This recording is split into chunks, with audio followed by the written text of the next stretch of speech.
2026년 3월 23일 금융투자자에게 필요한 6가지의 기사 살펴보겠습니다. 중동정세 여파가 금융시장 전반으로 번지고 있군요. 서울경제 보도인데요. 신용 스프레드가 60bp를 넘겼어요. 14개월 만에 처음이에요. 신용 스프레드가 얼마나 된 거예요? 이달 20일 기준으로 60.2bp예요. AA-급 회사채 3년물이랑 국고채 금리 차이거든요.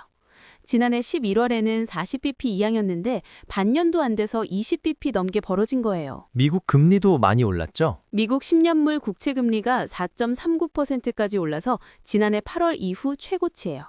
30년물은 4.894%로 5%에 바짝 다가섰고요. 시장에서 특히 주목하는 수준이 있다고요? 네, 10년물이 4.5%를 넘으면 트럼프 대통령이 기존 입장을 바꾸는 신호가 됐던 지표라고 시장이 보고 있거든요. 거기에 유가가 계속 오르면서 인하는커녕 인상 가능성까지 나오는 상황이에요. 이번 FOMC에서 연준이 동결하면서 인플레이션이 오르면 인상할 수도 있다고 시사했거든요. 한국 입장에서는 에너지 수입 의존도가 높으니까 더 타격이 크겠네요. 맞아요. 금리 상승에 성장 둔화까지 동시에 올 수 있고 다음 달 WGBI 편입으로 기대했던 외국인 자금 유입도 늦어질 수 있다는 전망이 나와요. 그럼 채권 시장에서 특히 취약한 곳은 어디예요? 바로 그게 두 번째 기사인데요. 당국이 건설채랑 캐피탈채를 집중 점검하고 있어요. 금융당국 고위 관제자가 직접 유의해서 보는 채권이라고 했거든요. 건설채 금리가 많이 올랐나요? 현대건설 AA-3년물이 지난달 27일 3.687%였는데 이달 20일 기준 4.064%로 올랐어요. GS건설, 롯데건설, HDC, 현대산업개발도 비슷하게 0.35 이상 뛰었고요. 캐피털채는요? A0 등급 캐피털채가 같은 기간 0.367%포인트 올랐어요.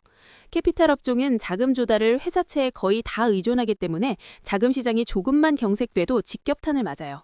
여기에 이달이랑 다음 달까지 만기 도래하는 PFABCP가 총 20조 원이 넘거든요. 은행 건전성에도 영향이 나오고 있나요? 이미 나오고 있어요.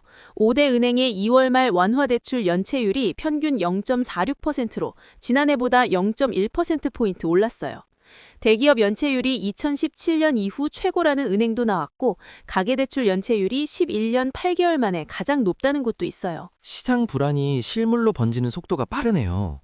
그러면 정부는 뭔가 대응에 나섰나요? 네, 세 번째 기사가 바로 그거예요.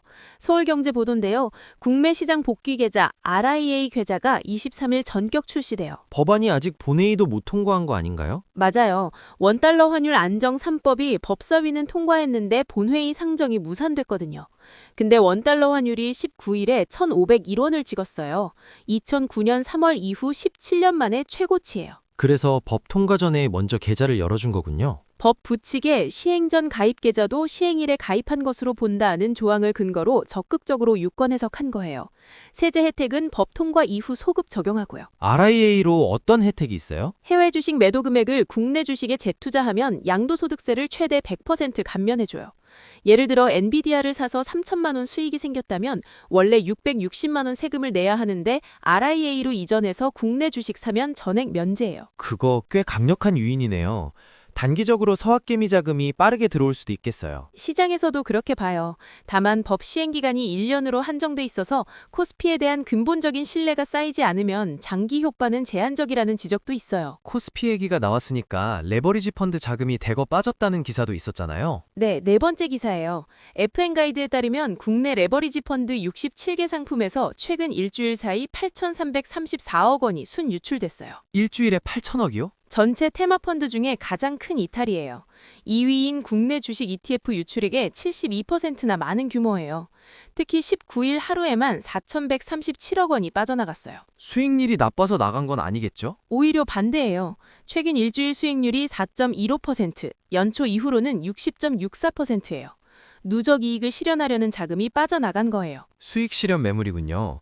그럼 레버리지 열기가 완전히 식은 건 아니겠네요? 증권가에서도 일시적 조정으로 보고 있어요.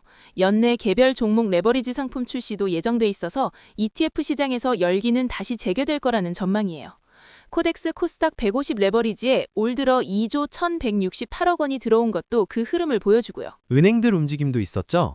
신한금융 단독 기사 보셨어요? 서울경제 단독인데요. 신한금융이 삼성전자 외화대출을 약 1조 1,000억 원 늘렸어요. 1조 1,000억이요? 규모가 어마어마하네요. 지난해 말 기준 신한금융의 삼성전자 여신잔액이 2조 8,014억 원인데 1년 새 65% 급증한 거예요. 전부 외화 대출이고요. SK하이닉스도 늘렸나요? SK하이닉스 여신도 1조 5,028억 원으로 4,306억 원, 40% 넘게 늘었어요.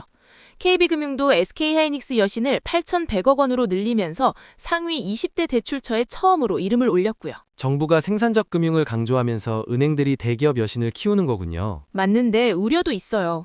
대기업으로 자금이 쏠리면서 중소기업 대출 소외라든지 향후 연체율 증가에 대한 고민이 함께 이루어져야 한다는 지적이 금융계 안에서도 나오고 있어요. 마지막으로 스펙 시장 기사도 있었잖아요. 네, 금감원이 스펙 시장 투자 백서를 발표했는데요. 시장은 쪼그라드는데 투기성 거래는 오히려 늘고 있다는 내용이에요. 스펙 시장이 얼마나 줄었어요? 지난해 신규 상장 스펙이 25개로 2024년 40건보다 37.5% 감소했어요. 한명 성공률도 21, 24년에 60%대였는데 지난해 38.8%로 뚝 떨어졌고요. 근데 투기성 거래가 늘었다는 건 어떤 거예요? 공모가 2,000원짜리 스펙이 상장 당일 장중 평균 4,067원까지 올랐다가 다시 2,227원으로 내려오는 패턴이 반복되고 있어요. 합병 성공 이후 주가는 대부분 하락하는데도 상장 당일 묻지마 매수가 이어지는 거죠. 금감원이 뭔가 제도를 바꾸나요? 스펙 공시서류 심사를 강화하고 소비자 경보도 확대하기로 했어요. 금감원은 상장 당일 급격한 주가 변동은 금융상품 특성을 이해하지 못한 비이성적인 행태라고 직접 표현했거든요. 해외 선진 사례를 탐구해 제도 개선안도 준비하겠다고 했어요. 스펙에 단기 차익 노리고 들어가는 건 조심해야겠네요. 지금까지 서울경제, 금융투자자를 위한 6가지 소식이었습니다. 경제용이었습니다.